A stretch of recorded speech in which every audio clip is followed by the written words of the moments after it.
215 ارب کے نئے ٹیکسز لگنے جا رہے ہیں، یہ عام آدمی کی مشکلات میں کتنا اضافہ کریں گے؟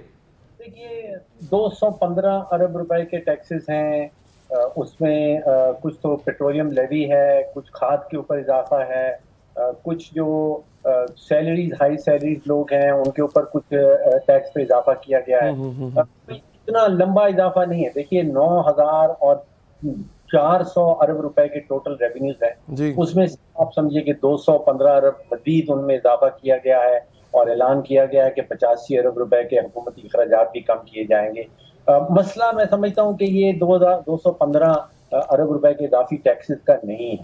مسئلہ یہ ہے کہ ہمارے جو معاشی فیصلے ہیں وہ سیاسی بنیادوں پہ کیے جاتے ہیں۔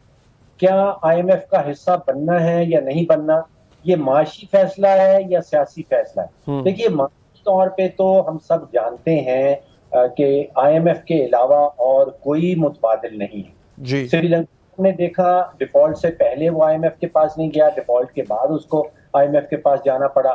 ہم نے آج جانا ہے آئی ایم ایف کے پاس یا کل جانا ہے آئی ایم ایف کے پاس، ڈیفالٹ سے پہلے جانا ہے آئی ایم ایف کے پاس یا ڈیفالٹ کے بعد جانا ہے آئی ایم ایف کے پاس۔ یہاں پہ فیصلہ معاشی تو یہ ہے کہ آئی ایم ایف کے پاس تو جانا ہی جانا ہے، لیکن یہاں معاشی فیصلے سیاسی بنیاد پہ کیے جاتے ہیں کہ سیاسی الیکشن ایئر ہے، یہاں پہ اگر ہم آئی ایم ایف کے پاس جاتے ہیں تو کیا ہمیں ووٹ ملیں گے نہیں ملیں گے، ہمارا سیاسی مستقبل کیسا ہوگا۔ تو مسئلہ علی صاحب یہ ہے کہ معاشی فیصلہ ہے اور وہ سیاسی بنیاد پہ کیا جا رہا ہے۔ ٹھیک، اچھا لیکن سر یہ بتائیے گا، اگر چلیں ٹھیک ہے آئی ایم ایف کی بات آپ نے ماننی ہے، لیکن آئی ایم ایف نے یہ تھوڑا ہی کہا ہوا ہے کہ جناب آپ ایک ہی طبقے سے ٹیکس وصول کریں، وہ ہے سیلریڈ طبقہ۔ آئی ایم ایف نے ٹارگٹ دیا جناب اتنا ٹیکس ہدف آپ کا ہونا چاہیے، وہ ہم نے پورا کرنا ہے۔ تو یہ حکومت ٹیکس نیٹ میں اضافہ کیوں نہیں کرتی ہے، تنخواہ دار طبقے پہ ہی بوجھ کیوں ڈال دیتی ہے سارا؟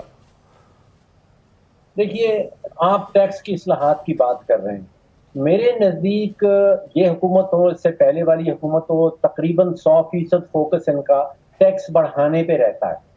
دیکھیے ٹیکس ایشو نہیں ہے، میرے نزدیک ٹیکس ایشو نہیں ہے اس ملک کا، اصل ایشو ہے حکومتی اخراجات کم کرنے کا۔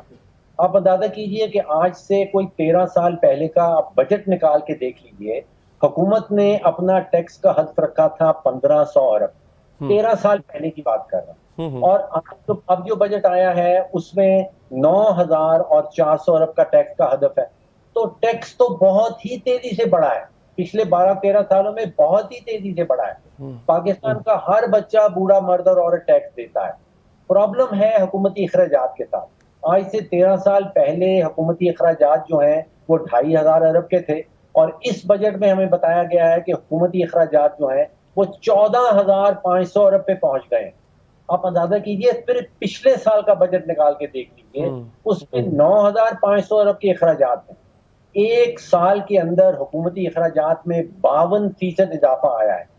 آپ کتنا بھی ٹیکس بڑھا لیں، آپ 26 کروڑ پاکستانیوں کا میں کہتا ہوں خون نچوڑ لیں، جس رفتار سے حکومتی اخراجات بڑھ رہے ہیں اس رفتار سے دنیا میں کسی ملک میں بھی ٹیکس نہیں بڑھ سکتے۔ تو فوکس ہونا چاہیے حکومتی اخراجات پہ، ٹیکسز پہ۔ ٹھیک، اچھا سر ہماری جو شرح سود ہے ہم نے 22% تک پہنچا دی ہیں۔ نارملی کنٹریز میں اس کو کوشش کی جاتی ہے کم رکھا جائے، لیکن اب اس سے کاروبار میں کس طرح سے جو ہے وہ لوگ، جو کاروباری لوگ ہیں وہ کس طرح کاروبار کریں گے، اور انویسٹر باہر سے اگر آتا ہے وہ کس طرح کاروبار کرے گا اتنی شرح سود پہ؟ جی ویلڈ سوال ہے۔ اس سے بڑا سوال یہ ہے کہ حکومت کے لیے یہ کتنا نقصان دہ ہوگا۔ دیکھیے پاکستان کے اندر جس ایک اینٹی نے سب سے زیادہ قرضہ لے رکھا ہے وہ حکومت پاکستان ہے، اور وہ جب شرح سود بڑھتی ہے تو اس کا جو سود کی پیمنٹ اس نے ادائیگیاں کرنی ہے وہ بڑی تیزی سے بڑھتی ہیں۔